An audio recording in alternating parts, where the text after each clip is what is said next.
Assalamualaikum warahmatullahi wabarakatuh. Sebelumnya perkenalkan nama saya Tarisha. Di sini saya sebagai pemateri pertama yang akan menjelaskan terkait aspek fisik atau biologis dalam membina keutuhan keluarga. Nah, jadi teman-teman, kenapa fisik dan biologis ini berperan penting dalam keutuhan dan juga ketahanan keluarga? Karena seperti yang teman-teman lihat pada PPT, bahwasanya ketahanan fisik ini berkaitan erat dengan kemampuan keluarga dalam memberikan kebutuhan dasar keluarga, misalnya seperti sandang, pangan, bahkan papan.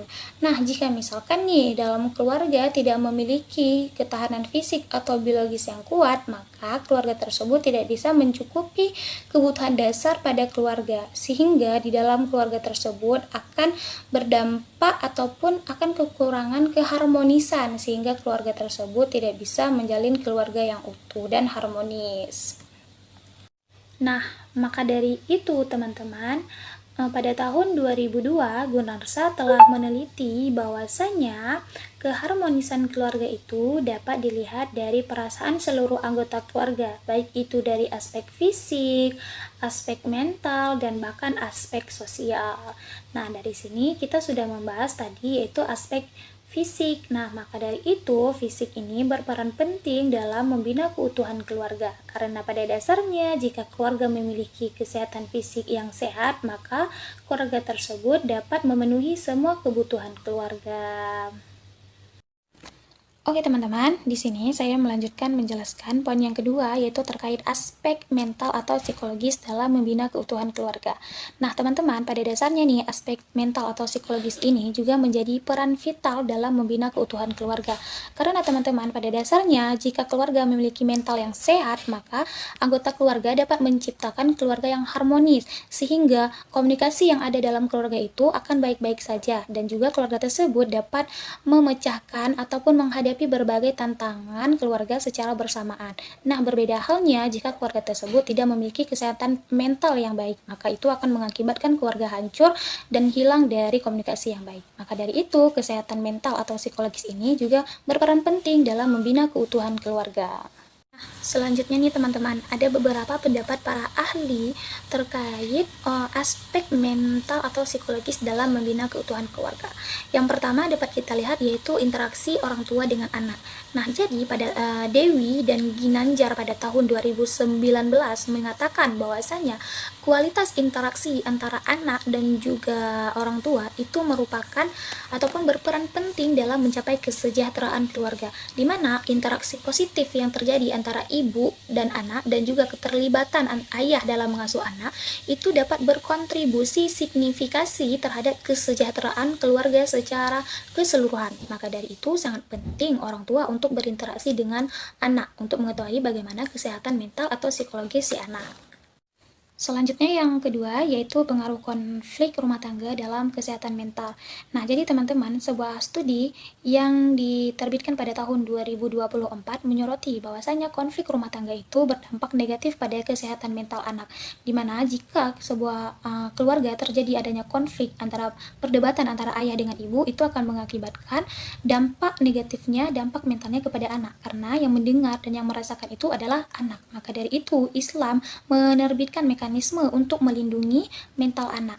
Karena apa? Karena jika kesehatan mental anak itu baik tanpa ada gangguan dampak dari orang tuanya, maka keluarga tersebut akan selalu dalam perdamaian dan juga keutuhan yang luar biasa. Maka dari itu hindari konflik jika memang ingin melindungi mental anak. Selanjutnya, yang ketiga yaitu peran konseling keluarga dalam meningkatkan kesehatan mental. Nah, jadi Dewi dan Tohari telah meneliti pada tahun 2021 bahwasanya konseling keluarga ini dapat menjadi intervensi efektif dalam meningkatkan keutuhan keluarga.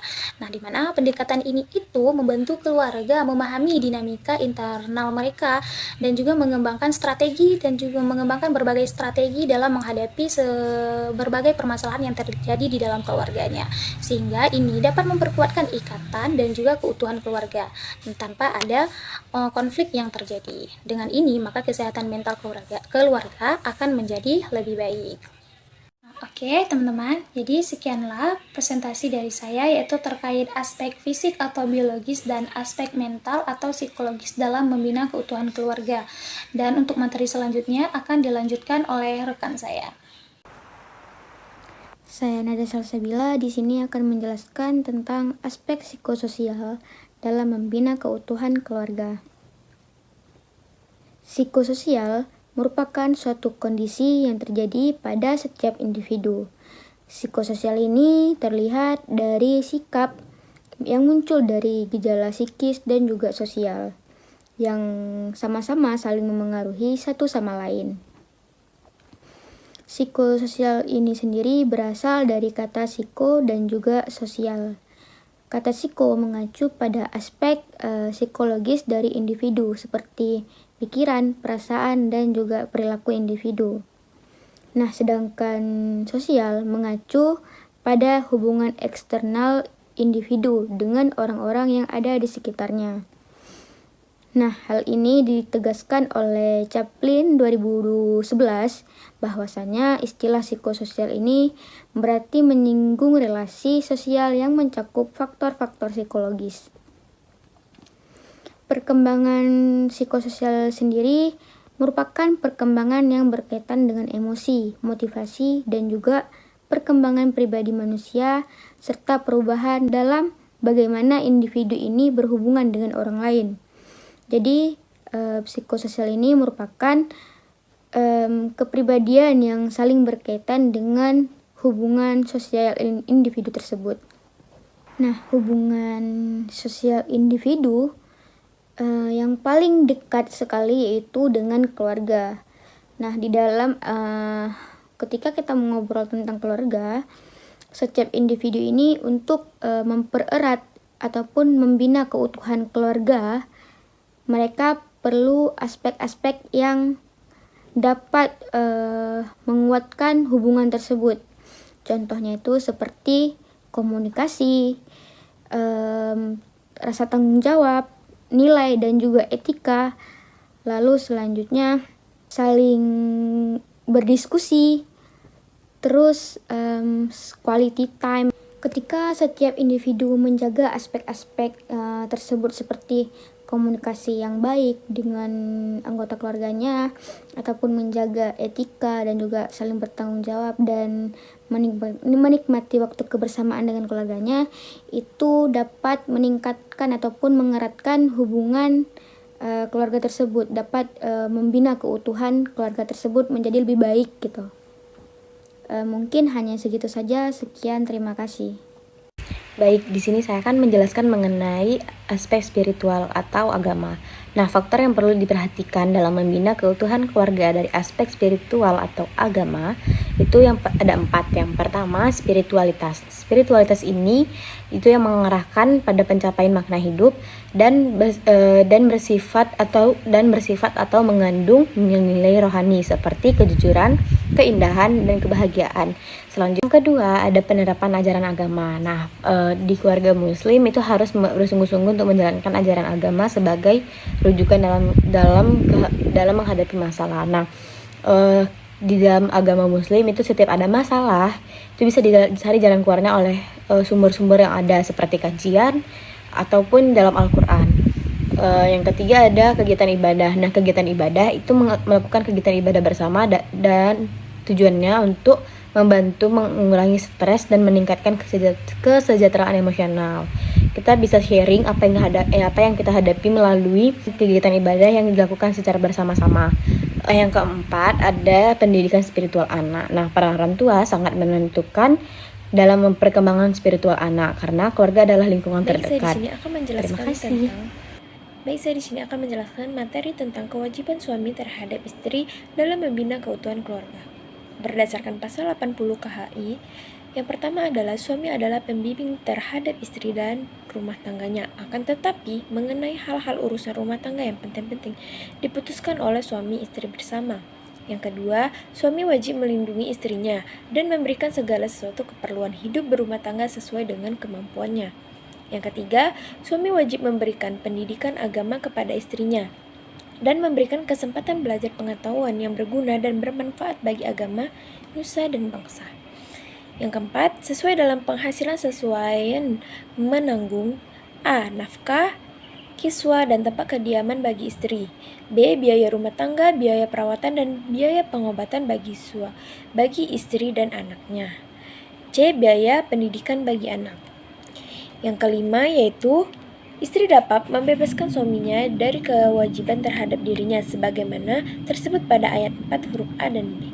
Dan yang terakhir yaitu kewajiban suami sebagaimana yang dimaksud pada ayat 5 gugur apabila istri nusyuk.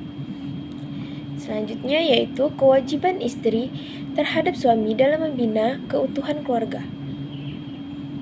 Di mana yang pertama yaitu adalah taat dan patuh kepada suaminya selain untuk maksiat. Dalam hal ini, perempuan harus taat kepada suami selain dalam berbuat maksiat. Yang bagaimana apabila seorang perempuan mengingkari atas apa yang diperintahkan oleh suaminya, maka seluruh alam melaknatnya. Ketaatan istri berpindah dari ketaatan kepada kedua orang menjadi ketaatan kepada suaminya setelah akad berlangsung. Selanjutnya yang kedua, mewajibkan perempuan untuk menetap di rumah. Perempuan yang menjaga dirinya untuk tetap di rumah dan menjaga harta suaminya adalah hak suami. Apabila seorang perempuan keluar rumah tanpa seizin suaminya, maka hal tersebut termasuk ke dalam pelanggaran dan istri tersebut tidak berhak mendapatkan nafkah dari seorang suaminya. Dan yang keempat yaitu menghormati keluarga dari suami. Ketika sudah menjadi istri dari suami, maka keluarga suami menjadi bagian dari keluarga istri dan wajib menghormati keluarga suami. Jikapun seandainya muncul sikap buruk yang kurang disukai keluarga suami, terutama orang tua suami, maka istri disarankan untuk bersabar atas segala kekurangan dan kelemahan keluarga suaminya itu. Yang keempat yaitu mengerjakan yang disukai oleh suaminya. Istri mengerjakan hal yang disukai suaminya dimaksud agar mampu menambah kecintaan suami pada dirinya. Perempuan yang tidak suka terhadap suaminya atau tidak menyukai perilaku suaminya hendaknya memperlihatkan perasaan serta mengatakan sebaliknya. Oleh karena itu, hal ini termasuk dalam kewajiban istri yang harus berdusta dalam kebaikan rumah tangganya untuk menyenangi hati sang suami. Dan yang kelima yaitu tidak mengizinkan masuk orang yang dibenci suaminya. Jadi, seorang istri tidak mengizinkan seseorang yang dibenci oleh suaminya untuk masuk ke dalam rumah, bertujuan untuk menjaga berbagai kerusakan dan menjadikan penyebab kerusakan rumah tangga. Yang keenam yaitu bertanggung jawab atas pekerjaan rumah. Yang dimaksud di mana yaitu dalam mengerjakan segala pekerjaan rumah seorang diri masih menjadi perdebatan dalam konteks ahli fikih. Ada yang menafsirkan bahwa laki-laki seorang pemimpin, maka perempuan harus melayani suaminya termasuk mengurusi segala permasalahan rumah tangga. Selain itu juga ada penafsir lainnya mengatakan bahwa adanya akad bukan untuk menjadikan perempuan sebagai budak yang mengerjakan urusan rumah. Dan yang ketujuh yaitu selalu bersyukur terhadap sesuatu yang diberikan oleh suami. Seorang istri harus selalu bersyukur terhadap sesuatu yang diberikan oleh suami dan mampu memahami keterbatasan suaminya, tidak membebani suami dengan sesuatu yang tidak mampu dilakukan oleh suami. Jika istri selalu bersyukur, insya Allah nikmat Allah pasti akan terus bertambah. Dan yang ke-8 yaitu jangan selalu cemburu buta. Cemburu yang muncul baik dari suami maupun istri tidak dipersoalkan, bahkan tindakan cemburu dikategorikan sebagai akhlak terpuji karena cemburu merupakan luapan kemarahan yang disebabkan oleh keinginan menjaga kehormatan yang diajukan kepada perempuan. Namun, cemburu itu harus bersifat seimbang, tidak cemburu buta atau selebihnya. Cemburu tidak boleh dibarengi dengan prasangka buruk yang berakibatkan fatal terhadap hubungan suami dan istri. Dan yang terakhir yaitu indah dalam bersolek. Bersolek oleh perempuan merupakan hal yang disukai oleh para suami. Jadi bersolek seharusnya dilakukan hanya di depan suami, bukan untuk laki-laki lain. Baik, itu saja penjelasan dari saya. Sekian, terima kasih. Halo teman-teman, seperti yang kita tahu, anak merupakan pemberian dari Allah Subhanahu wa Ta'ala kepada manusia. Kehadiran mereka membawa kegembiraan dan juga harapan untuk masa depan. Namun, di balik kegembiraan tersebut, terkandung amanah dan juga tanggung jawab yang besar nih bagi setiap orang tua. Anak bukanlah makhluk yang hanya membutuhkan sandang, pangan, dan juga papan. Tetapi mereka merupakan jiwa-jiwa suci yang membutuhkan kasih sayang, perhatian, bimbingan, dan juga pendidikan yang tepat untuk terciptanya individu yang berkualitas dan juga bermanfaat bagi diri mereka, keluarga, maupun masyarakat. Nah, tanggung jawab kedua orang tua bukan hanya sekedar memenuhi kebutuhan dasar si anak nih, bukan hanya sekedar memenuhi makanan mereka, pakaian mereka, dan juga tempat tinggal. Tetapi, peran kedua orang tua jauh lebih luas. Oleh karena itu, pada kesempatan kali ini, perkenalkan saya Nurhaliza Devianti akan menjelaskan lebih lanjut terkait dengan kewajiban orang tua terhadap anak melalui 3 perspektif yang berbeda. Yang pertama dari perspektif agama, yang kedua hukum yang ada di Indonesia, dan yang terakhir dari perspektif psikologi. Pembahasan yang pertama yaitu kewajiban orang tua terhadap anak melalui perspektif agama Islam. Seperti yang kita tahu bahwasanya di dalam agama Islam sendiri, Al-Quran dan hadis menjadi pedoman bagi kita. Nah, di dalam Al-Quran ini terdapat pedoman yang komprehensif tentang hak dan juga kewajiban orang tua terhadap anak. Ada beberapa ayat Al-Quran yang relevan dengan pembahasan kita kali ini. Yang pertama yaitu Quran Surah At-Tahrim ayat 6, yang artinya, hai orang-orang yang beriman, peliharalah dirimu dan keluargamu dari api neraka yang bahan bakarnya adalah manusia dan batu. Penjaganya malaikat-malaikat yang kasar, keras, dan tidak mendurhakai Allah terhadap apa yang diperintahkannya kepada mereka, dan selalu mengerjakan apa yang diperintahkan. Ayat ini menjadi pengingat bagi orang tua untuk menjaga anak bukan hanya secara fisik, namun secara spiritual, yang mana menjaga anak dari pengaruh buruk dan membimbing mereka kepada jalan kebaikan merupakan tanggung jawab utama bagi setiap orang tua. Nah, selanjutnya ada hadis Nabi Muhammad SAW yang memberikan pedoman lebih spesifik nih dalam menjalankan kewajiban orang tua terhadap anak. Ada beberapa hadis yang relevan dengan pembahasan kita kali ini. Yang pertama ada hadis riwayat At-Tirmizi yang berbunyi seperti ini. Setiap anak tergadaikan akikahnya dan disembelih pada hari ke-7, dicukur gundul rambutnya dan diberi nama. Hadis ini menandakan bahwasanya sejak dari lahir, anak sudah menjadi tanggung jawab dari orang tua untuk memenuhi kebutuhan dasarnya, memberi nama yang baik, dan mengawali proses pengasuhan dengan akikah, yang mana akikah ini sendiri merupakan bentuk rasa syukur dari orang tua. Nah, hadis selanjutnya adalah didiklah anak-anakmu atas 3 hal: mencintai nabimu, mencintai ahli baitnya, dan membaca Al-Quran. Orang yang mengamalkan Al-Quran nanti akan mendapatkan naungan Allah pada hari ketika tiada naungan kecuali darinya, bersama para nabi dan orang-orang yang suci. Hadis riwayat At-Tirmizi. Hadis ini menekankan pentingnya pendidikan agama bagi anak dengan menanamkan rasa cinta kepada Rasulullah SAW, keluarga beliau, dan mengajarkan membaca Al-Quran. Hal ini menjadi fondasi penting untuk membangun karakter anak yang beriman dan juga berakhlak mulia. Nah, selanjutnya ada sebuah jurnal oleh Tata yang berjudul Kewajiban Orang Tua Terhadap Anak, Kajian Menurut Hadis.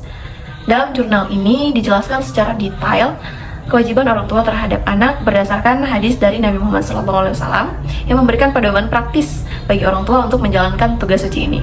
Nah, dalam jurnal ini ada beberapa poin penting yang menjadi kewajiban bagi orang tua terhadap anak. Nah, poin yang pertama yaitu mengazankan dan mengikamatkan pada telinga kanan dan kiri bayi. Jadi mengazankan dan mengikamatkan pada saat bayi baru lahir merupakan sunnah yang mengandung makna yang mendalam. Tindakan ini menjadi sebuah simbol pengakuan keesaan terhadap Allah Subhanahu wa Ta'ala. Nah, poin yang kedua yaitu menyusui anak. ASI atau air susu ibu adalah makanan yang terbaik bagi anak. ASI tersebut mengandung nutrisi dan juga antibodi yang melindungi kesehatan.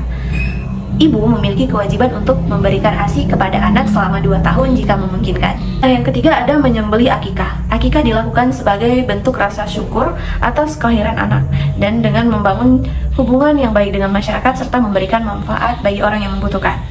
Poin yang keempat ada mencukur rambut. Mencukur rambut bayi merupakan tindakan yang mengandung nilai simbolik dan praktis yang menjadi bentuk ketaatan kita terhadap sunnah Rasulullah SAW.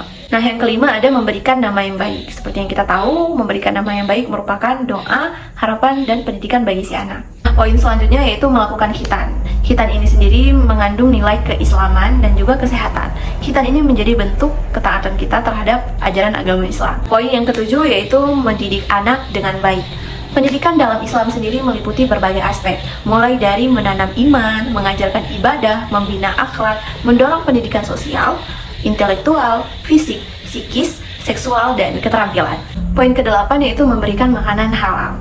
Memberikan makanan yang halal merupakan kewajiban bagi orang tua dengan menjaga kesehatan, akhlak, dan mendapatkan ridha dari Allah Subhanahu wa Ta'ala. Nah, poin yang terakhir yaitu menikahkan anak. Menikahkan anak pada usia yang tepat merupakan sunnah dari Rasulullah SAW dan membantu anak dalam meniti kehidupan berkeluarga nantinya. Kita lanjut membahas kewajiban orang tua terhadap anak dalam perspektif hukum di Indonesia. Hukum di Indonesia sendiri memberikan perlindungan khusus bagi anak sebagai kelompok yang rentan membutuhkan jaminan akan hak-haknya. Undang-Undang Nomor 35 Tahun 2014 tentang Perlindungan Anak menjadi payung hukum utama dalam mengatur hak dan kewajiban anak dan menegaskan peran orang tua sebagai pelindung dan juga pembimbing. Undang-Undang Nomor 35 Tahun 2014 tentang Perlindungan Anak merupakan hasil revisi dari Undang-Undang Nomor 23 Tahun 2002 tentang Perlindungan Anak yang bertujuan untuk memperkuat perlindungan dan kesejahteraan anak.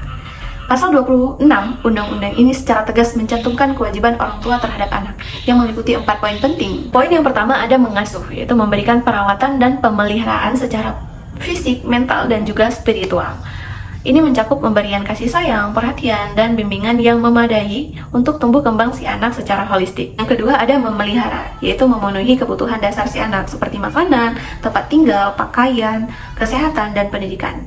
Orang tua berkewajiban penuh untuk memenuhi kebutuhan pokok yang layak untuk menjamin kesehatan dan kesejahteraan si anak. Yang ketiga ada melindungi, yaitu menjamin keselamatan dan keamanan si anak dari segala bentuk diskriminasi, kekerasan, dan eksploitasi. Orang tua memiliki tanggung jawab untuk melindungi anak dari segala bentuk bahaya, baik dari lingkungan rumah maupun di luar rumah. Nah, yang terakhir yaitu mendidik, memberikan pendidikan formal dan non-formal yang meliputi pendidikan karakter dan juga nilai-nilai moral. Orang tua berperan penting dalam membentuk karakter si anak, menanamkan nilai-nilai luhur, dan mengembangkan potensi anak melalui pendidikan yang tepat. Dari keempat poin kewajiban utama tersebut, ada beberapa contoh implementasi yang bisa dilakukan oleh orang tua sebagai bentuk kewajiban terhadap anak. Pertama, memberikan tempat tinggal yang layak. Yang kedua, memberikan anak makanan dan minuman yang bergizi. Yang ketiga, memberikan pakaian yang layak. Yang keempat, melindungi anak dari kekerasan. Yang kelima, menjamin keamanan si anak. Yang keenam, mendisiplinkan anak. Yang ketujuh, memenuhi kebutuhan finansial anak. Yang kedelapan, memberikan pendidikan terbaik bagi anak. Dan yang terakhir ada menjaga kesehatan si anak. Jika ada orang tua yang melanggar kewajiban hukumnya terhadap anak, maka akan dikenai sanksi hukum. Undang-Undang Perlindungan Anak ini menetapkan berbagai sanksi hukum terhadap orang tua yang melanggar tersebut, dimulai dari teguran, denda, hingga pidana penjara tergantung dengan jenis pelanggaran yang dilakukan oleh orang tua tersebut. Baik, kita lanjut membahas kewajiban orang tua terhadap anak melalui perspektif psikologi. Di dalam perspektif psikologi ini sendiri terdapat beberapa aspek utama yang menjadi kewajiban orang tua terhadap anak. Aspek yang pertama yaitu pemenuhan kebutuhan dasar. Memenuhi kebutuhan dasar anak seperti makanan, tempat tinggal, pakaian, dan juga kesehatan menjadi langkah awal yang krusial untuk mendorong perkembangan fisik dan mental si anak. Papalia, Olds, dan Feldman pada tahun 2016 dalam bukunya yang berjudul Human Development menyebutkan bahwasanya pemenuhan kebutuhan dasar merupakan fondasi yang kokoh untuk membantu perkembangan anak yang optimal. Anak yang merasa aman dan terpenuhi kebutuhan dasarnya akan memiliki energi dan fokus untuk belajar, berkembang, serta menjelajahi dunia. Aspek yang kedua yaitu pengasuhan yang responsif. Menanggapi kebutuhan anak secara positif dan konsisten, baik fisik, emosional maupun sosial, merupakan hal yang sangat penting dalam membangun ikatan yang kuat dan aman antara anak dan juga orang tua. Ainsworth pada tahun 1978 menekankan pentingnya pengasuhan yang responsif dalam membentuk attachment atau ikatan yang sehat, yang memiliki dampak positif dalam perkembangan sosial dan emosional anak di masa depan. Anak yang merasa dihargai, dicintai, dan direspon dengan baik akan memiliki kepercayaan diri, keamanan, dan kemandirian yang kuat pada dirinya. Aspek yang ketiga yaitu keseimbangan, disiplin, dan kasih sayang.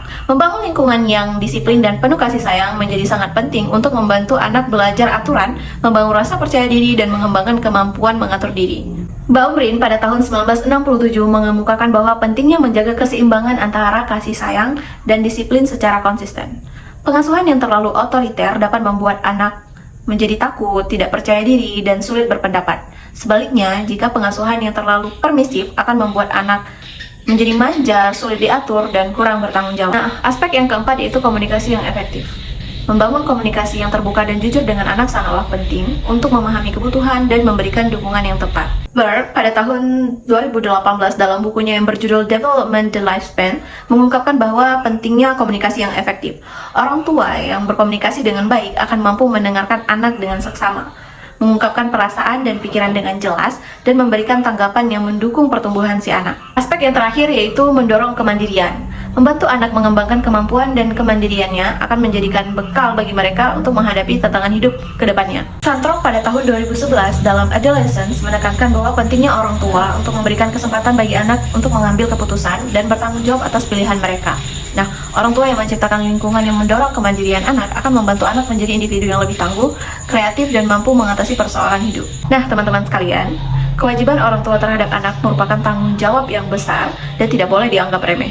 Mulai dari memenuhi kebutuhan dasar, memberikan kasih sayang, mendidik, dan melindungi anak merupakan hal yang penting dalam menciptakan generasi penerus yang berkualitas dan bermanfaat bagi masyarakat. Nah, dengan memahami kewajiban orang tua terhadap anak, saya harap teman-teman sebagai calon orang tua ke depannya dapat memainkan peran penting dalam membentuk masa depan yang baik bagi anak kita maupun masyarakat. Sekian dari saya, terima kasih. Tentang kewajiban anak terhadap orang tua dalam membina keutuhan keluarga. Nah, kewajiban anak terhadap orang tua itu dalam Islam diatur secara jelas dalam Al-Quran dan hadis. Salah satu hadis yang terkenal dari Sahih Bukhari menyatakan bahwa amalan yang paling dicintai Allah setelah sholat tepat waktu adalah berbakti kepada kedua orang tua. Nah, di sini menunjukkan betapa pentingnya peran orang tua dalam kehidupan seorang anak dan kewajiban anak untuk menghormati serta berbuat baik kepada mereka. Dalam landasan kewajiban berbakti kepada kedua orang tua dalam Al-Quran, dalam surat Al-Ahqaf ayat 15-20, Allah Subhanahu wa Ta'ala menekankan pentingnya berbuat baik kepada orang tua sebagai bentuk ketaatan kepadanya. Tafsir Al-Maraghi menyebutkan bahwa berbakti kepada orang tua merupakan amal yang paling utama dan menjadi kewajiban sepanjang hidup, baik saat orang tua masih hidup maupun setelah wafat. Nah, dari hadis dari Abu Amru Asy-Syaibani menjelaskan bahwa setelah sholat tepat waktu berbakti kepada orang tua adalah amalan yang paling dicintai Allah. Dalam hal ini menunjukkan bahwa berbakti kepada kedua orang tua memiliki kedudukan yang sangat tinggi dalam Islam. Kewajiban anak terhadap orang tua meliputi beberapa aspek. Yang pertama itu berbuat baik. Nah, anak diwajibkan untuk mencintai, menghormati, dan mentaati perintah orang tua selama tidak bertentangan dengan ajaran agama. Nah, seorang anak juga harus menunjukkan kasih sayangnya terhadap kedua orang tuanya. Kemudian mendoakan kebaikan. Anak harus mendoakan orang tua, baik yang masih hidup maupun yang telah meninggal. Doa anak ini dianggap sebagai amal jariah yang terus mengalir pahalanya bagi orang tua. Sikap baik terhadap orang tua yang pertama itu mencintai dan menghormati orang tua. Mencintai dan menghormati orang tua merupakan dasar dari hubungan anak dan orang tua. Nah, dalam Islam sikap baik kepada orang tua bukan hanya sekedar etika, tetapi juga merupakan bentuk syukur atas pengorbanan yang telah mereka lakukan. Sebagaimana dinyatakan dalam Al-Quran, Allah SWT memerintahkan umatnya untuk berbuat baik kepada kedua orang tua setelah perintah untuk menyembah Allah SWT. Nah, di dalam menghormati orang tua ini kita memiliki posisi yang sangat tinggi dalam ajaran Islam. Anak diharapkan untuk menunjukkan kasih sayang, perhatian, dan rasa hormat dalam setiap interaksi dengan orang tua. Kemudian mentaati perintah mereka selama tidak melanggar syariat. Nah, anak diwajibkan untuk mentaati perintah orang tua selama perintah tersebut tidak bertentangan dengan ajaran agama. Masih yang disuruh itu tentang kebaikan, maka kita harus melakukannya. Ketaatan ini mencerminkan rasa hormat dan pengakuan atas peran mereka dalam kehidupan anak. Namun, jika perintah orang tua mengarah pada maksiat atau dosa, nah, anak itu harus memilih untuk tidak mengikutinya karena ketaatan kepada Allah lebih utama. Kemudian, menyambut panggilan mereka dengan cepat. Nah, jika mereka memanggil kita segera datang. Kita segera datang karena adalah wujud penghormatan dan perhatian. Karena tindakan ini menunjukkan bahwa anak menghargai keberadaan dan kebutuhan orang tua. Nah, dalam konteks ini menyambut panggilan mereka dengan cepat mencerminkan kepedulian dan kesediaan untuk membantu serta memperkuat ikatan emosional antara anak dan orang tua. Kemudian menjaga hubungan silaturahmi dengan keluarga. Menjaga silaturahmi dengan keluarga, terutama dengan orang tua, adalah kewajiban yang sangat penting dalam Islam. Karena silaturahmi tidak hanya memperkuat hubungan antara anggota keluarga, tetapi juga mendatangkan berkah dari Allah SWT. Nah, kita sebagai anak diharapkan untuk aktif menjaga komunikasi dan hubungan baik dengan keluarga sebagai bentuk penghormatan kepada orang tua dan sebagai cara untuk menciptakan lingkungan yang harmonis. Jadi, berbakti kepada orang tua adalah kewajiban yang mulia dalam Islam yang harus dilaksanakan sepanjang hidup karena mencerminkan rasa syukur atas pengorbanan mereka dan merupakan cara untuk meraih ridha Allah SWT. Dengan menjalankan kewajiban, anak tidak hanya mendapatkan keridhaan dari orang tua, tetapi juga mendapatkan pahala dari Allah, sehingga menciptakan hubungan harmonis antara anak dan orang tua, serta mendatangkan ketentraman dalam hidup. Baik, di sini saya akan menjelaskan tentang kewajiban keluarga terhadap lingkungan. Pertama-tama kita harus tahu dulu apa sih itu lingkungan. Lingkungan adalah suatu ekosistem yang terdiri dari kita sendiri adalah manusia, hewan, tumbuhan, dan alam sekitar yang saling berkaitan satu sama lain. Jika tidak ada keseimbangan dalam suatu lingkungan, maka ekosistem itu sendiri tidak akan seimbang. Kita sebagai manusia memiliki tanggung jawab untuk mengelola bumi dengan sebaik-baiknya sebagai amanah yang diberikan kepada kita. Ada kewajiban manusia untuk berakhlak kepada alam sekitarnya. Yang pertama kita perlu tahu bahwa bumi adalah tempat di mana manusia hidup dan mati. Yang kedua, bahwa alam adalah suatu hal penting yang disebutkan dalam Al-Quran. Ketiga, bahwa Allah memerintahkan manusia untuk menjaga pelestarian alam secara umum dan khusus. Keempat, bahwa Allah memerintahkan manusia untuk mengambil manfaat sebesar-besarnya dari alam agar hidup kita ini makmur. Yang terakhir, kita perlu tahu manusia itu berkewajiban untuk mewujudkan kemakmuran dan kebahagiaan di muka bumi. Kita mengetahui bahwa lingkungan terdiri dari makhluk hidup dan alam yang saling berhubungan satu sama lain. Jadi makhluk hidup di sini itu bukan hanya kita sebagai manusia, tapi ada juga hewan dan tumbuhan. Ada beberapa hal yang dapat kita lakukan untuk menunjukkan akhlak mulia terhadap hewan. Yang pertama, kita itu harus memelihara hewan dengan baik, seperti memberinya makan dan minum yang cukup, tempat yang layak, dan berusaha sebaik mungkin untuk menyembuhkannya jika hewan tersebut sakit, seperti dengan pengobatan, dan jika terpaksa menyembelihnya, maka sembelihlah dengan cara yang baik. Akhlak terhadap hewan yang kedua adalah jangan menyiksa hewan, apapun jenis hewannya. Namun, untuk hewan tertentu yang dianggap membahayakan keselamatan kita seperti singa, serigala, dan binatang buas lainnya, maka Nabi memberikan izin untuk membunuh mereka. Yang terakhir, memanfaatkan hewan untuk kebutuhan sehari-hari seperti makanan dan kebutuhan kita kerja. Di dalam Islam, menjaga kebersihan diri dan lingkungan sangat dianjurkan untuk mencegah penyakit dan melindungi kita dan orang lain. Jadi kebersihan dalam Islam ini bukan hanya tentang fisik kita atau jasmani, tetapi juga rohani.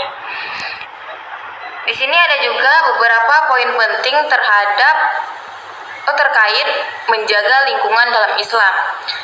Yang pertama ada memanfaatkan lahan kosong. Jadi mengelola tanah kosong menjadi lahan produktif adalah bentuk kesadaran untuk merawat bumi. Yang kedua ada konservasi. Islam mengenal konsep kawasan konservasi bernama Al-Harim untuk melindungi mata air, tanaman, dan hewan. Rasulullah SAW pernah mencadangkan kawasan di sekitar Madinah untuk melindungi lingkungannya. Di sini kita di Indonesia juga memiliki berbagai kawasan konservasi ya. Yang ketiga ada reboisasi atau biasa disebut dengan penghijauan kembali, adalah upaya penting untuk mengembalikan keseimbangan alam dan memberikan kehidupan. Yang terakhir ada pemanfaatan sumber daya alam. Islam mengajarkan agar manusia tidak mengeksploitasi sumber daya alam secara berlebihan, tetapi harus memperhatikan keberlanjutan kehidupan, kelestarian alam, dan keseimbangan ekosistem. Jadi, alam adalah sumber kehidupan manusia dan makhluk hidup lainnya di muka bumi ini. Jika manusia memperlakukan alam dengan baik, alam juga akan memperlakukan manusia dengan baik. Namun, jika manusia memperlakukan alam dengan buruk, hanya akan terjadi kerusakan yang akan menyusahkan manusia itu sendiri. Baik, cukup sekian materi dari saya. Saya kembalikan kepada moderator.